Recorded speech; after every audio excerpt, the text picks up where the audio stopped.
নমস্কার বন্ধুরা, আমি সুপর্ণা। আপনাদের সবাইকে স্বাগত সুপর্ণা রান্নাঘরে। আবারও হাজির হয়ে গেছি নতুন একটা রেসিপি নিয়ে। আজকের রেসিপি হলো সামুদ্রিক টুনা মাছের ঝাল। আর আমরা গ্রাম্য পদ্ধতিতে কীভাবে মাছটা ঝাল করি সেটাই আপনাদের সাথে শেয়ার করব। তো আমাদের এখানে কিন্তু এই মাছকে অনেকে কাজল গৌরী অথবা কমল মাছ বলেও ডাকে।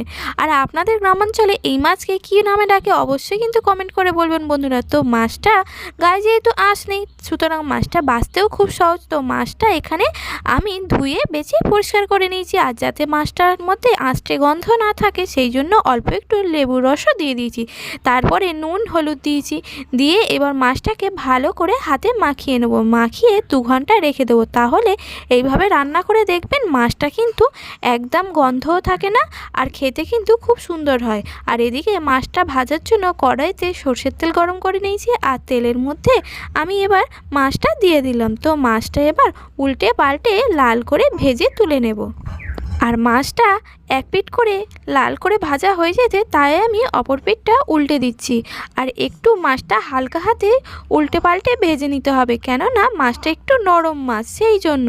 আর এদিকে রান্না করার জন্য আমি এদিকে পেঁয়াজ থেতো করে নিয়েছি, আমি এখানে ধনেপাতাও বেটে নিয়েছি, টমেটো কুচি নিয়েছি, আর আদা রসুন কিন্তু আমি থেতো করেই নিয়েছি।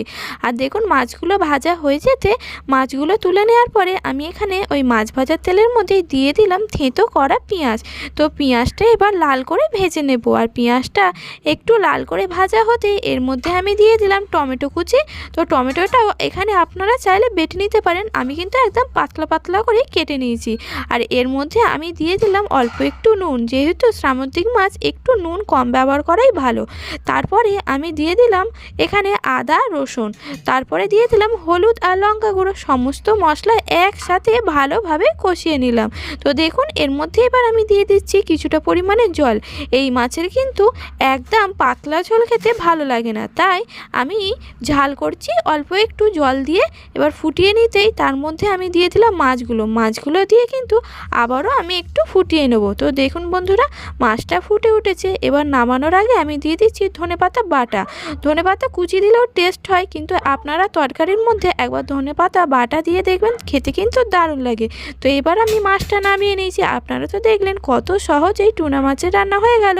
রেসিপিটি ভালো লাগলে লাইক শেয়ার কমেন্ট করবেন। চ্যানেলে নতুন হলে চ্যানেলটি সাবস্ক্রাইব করে পাশে থাকবেন।